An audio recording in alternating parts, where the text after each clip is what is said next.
Listen, if you're looking to find a profitable product to sell on Amazon in 2021, I'm just going to cut to the chase. You should give up right now, because ultimately you can't find profitable products to sell on Amazon anymore.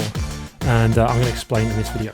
Welcome back to the channel. If you've been here before, if it's your first time watching one of my videos, then a very special welcome to you. I hope you enjoy it. I hope you get a lot out of it. My name is Ben, and I am a full-time brand builder and founder of brandbuilderuni.com. And the goal of these videos and what we do is to help you build a brand that you are proud of. In doing that, what you're going to need to do is actually find a product to sell. One of the biggest challenges of actually building an e-commerce brand is knowing what to sell. Now, we talk a lot about this over the years, and we continue to build our processes for this because the landscape of selling on Amazon really is always changing. A few years ago, it was easy to find a very simple product, slap a label on it, chuck it into Amazon and make some money. Whereas these days, the opportunity is different. I personally believe it's better. A couple of weeks ago, I talked about it, how Marketplace Pulse put out a year in review a few months ago of 2020. They talked about 3 stages of the Amazon seller. Version 1 was the reseller, buying branded goods and selling them on Amazon.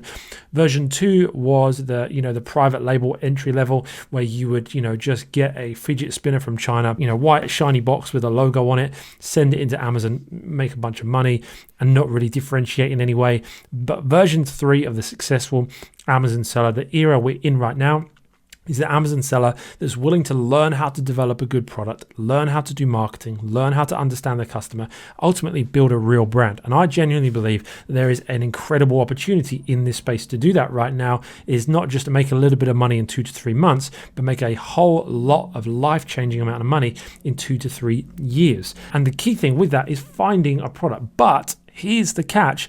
I personally don't believe that you can actually find profitable products anymore. Let's take a look, an example at what most people do inside a tool like Blackbox, which I use and definitely recommend through Helium 10. You can find a link to it below.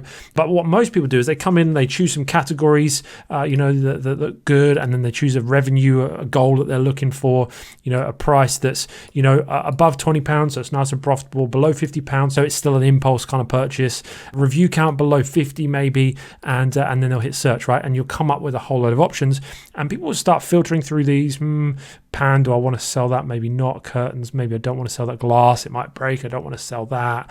Toaster, electronic, I don't want to sell that. And they'll begin to scroll through these things. They're trying to find a profitable product to sell, and they might sort of go in and investigate this and look at this and think, selling it's £37 a month, it is making $4,000 a month, only 19 reviews. I can just get one of these from China, I can sell it, and I can, even though I won't have any reviews, this product doesn't have many reviews, and I'm going to sell it for this price and make a bunch of profit, right? And that's often the mentality is people want to do the least amount of work for the most amount of reward.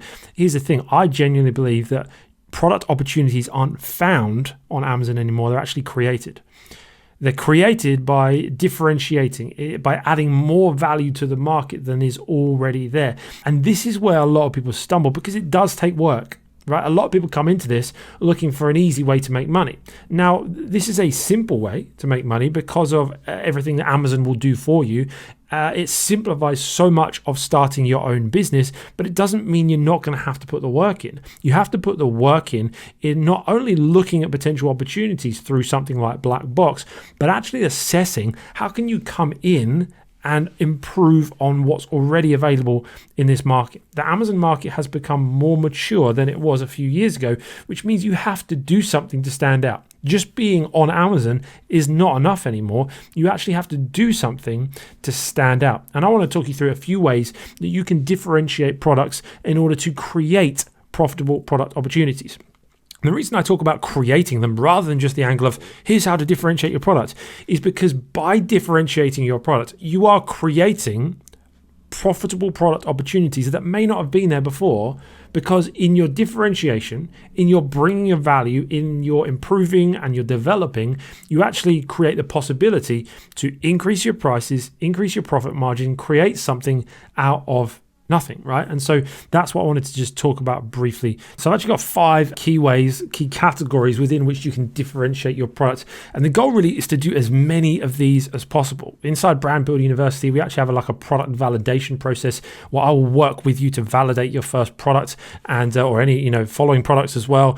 And the number one thing that I knock people back on and say, no, try harder, find a better option, is in the area of differentiation. Probably 9 out of 10 times where I do push back on it is because people just say, well, I'll just create a better version. But what does that actually mean? What does it actually mean to create a better version of the product for the customer through the customer's eyes? And that's what these 5 areas look at. The first one is in product quality. Number 1, area to differentiate, product quality. Now, of course, this may seem obvious, but again, the question I want to ask you, or the thing I want to remind you of, is ultimately to define what better is. If someone comes to me and says, well, I've got this yoga mat that I want to sell, everyone else is selling yoga mats, but I want to sell a better yoga mat. My instant question is, how is it going to be better? How are you going to communicate that to your customers? You always have to think through the eyes of the consumer. How are you going to communicate those benefits? How is that going to translate into your listing? How is it going to immediately make your product stand out? Remember, this is not just about your product being good once the customer receives it. This is about being able to communicate this upfront to your customer so that they buy your product instead of the more established one. The second one is product features. For our classic yoga mat example, to add to the feature of the mat, you might add some non-slip material at the bottom. No doubt that has already been done. I'm not, believe it or not, a yoga mat expert, but I'm sure that kind of thing has already been done.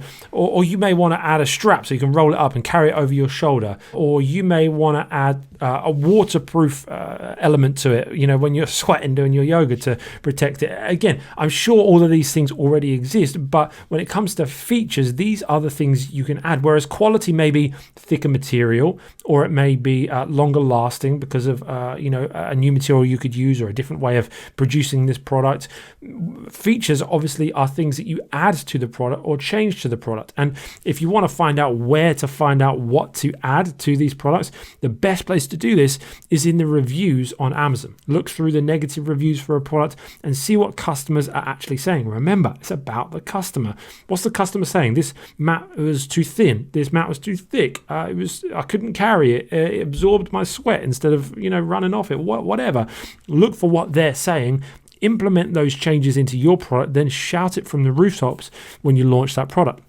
The third thing to differentiate on is customer experience. Now, a lot of that is going to be on the back end of your product once the customer receives it. But on the front end, you can do things like creating great product packaging. You can create a beautiful gift box and place that in your product images so that people see when this arrives is going to look good. That's going to mean it's way more giftable. I don't know if you've realized, but sending gifts on Amazon is the most convenient thing ever.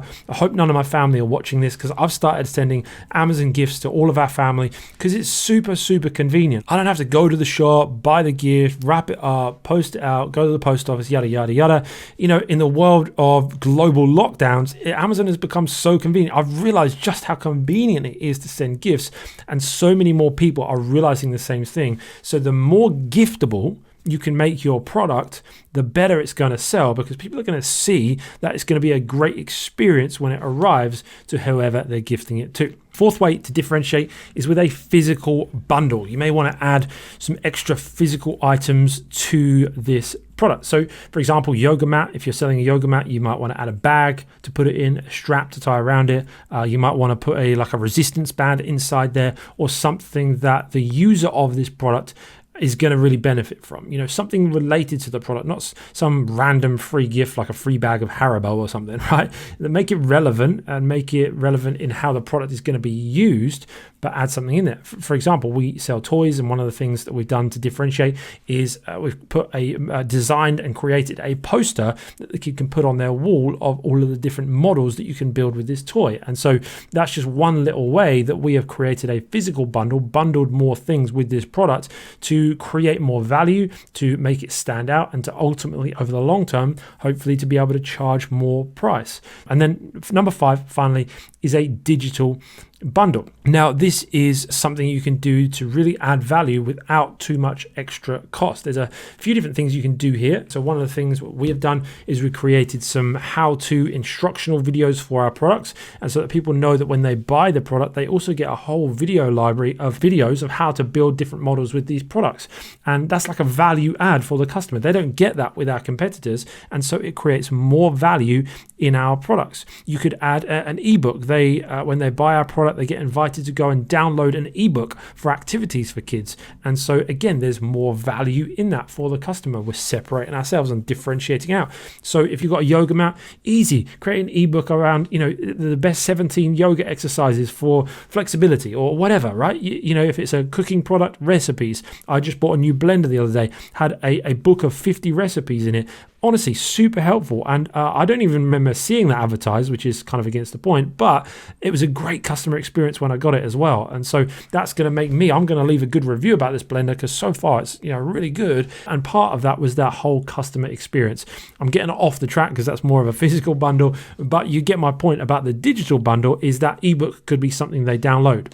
And so then rather than you having to pay for that, to print it out and to, those costs, you can actually have it as a digital file, and then you can email it to your customers after they've purchased your product. It doesn't cost you anything to do that, but it just adds value to the product. Some other ideas that you could add in terms of a digital bundle, maybe you could do a course, like an online course. If you are selling a yoga mat, you could do get a yoga instructor. Maybe someone who's into yoga and they're willing to partner with you, record like a 5-video series on the best way to do yoga for X, Y, and Z, and you could create like a members only area of your website to be able to view that once they've bought your product. That's a great value add. And there's loads of industries where you could make that a reality with, whether it is fitness, whether it's cooking, whether it's home and garden. There's so many areas you could do something like that on that would add value to your customers. There's a whole load of options you can explore with this idea of a digital bundle that's going to add more value to your customer.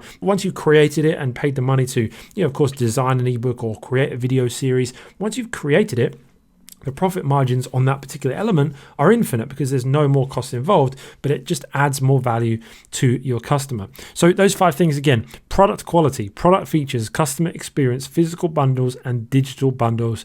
But I also want to give you 2 ways to not differentiate, and this is a surefire way to fail on Amazon, and it's what gets me to push people back on their ideas and try and find a better one. Number 1 is if they say I'm going to differentiate on price.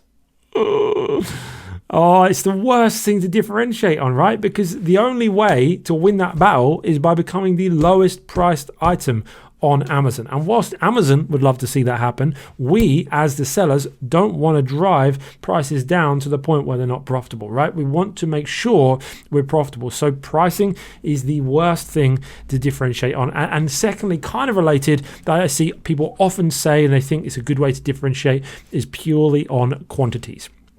Everyone's selling one of these, I'm going to sell 2 of them.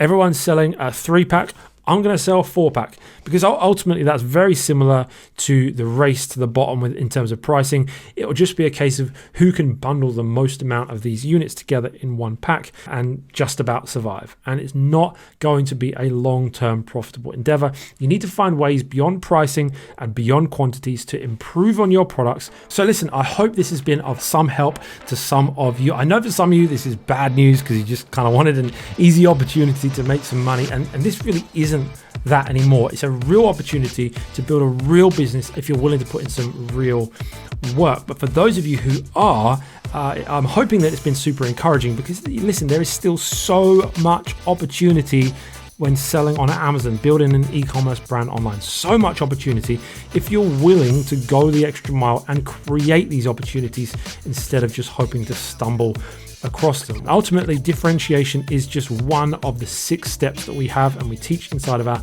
product potency formula, which is really a kind of the secret sauce around how we're seeing so much success in the community right now. And if you do want to learn about those 6 steps of product potency formula, I teach it in full inside of our Amazon Masterclass, which is free, and you can grab that in the description below. Hopefully that is super helpful for you. If I can help with anything else, please do leave a comment below. If it's been helpful to you, hit that like, hit the subscribe, all that good stuff. And listen, I'll see you in the next video real soon.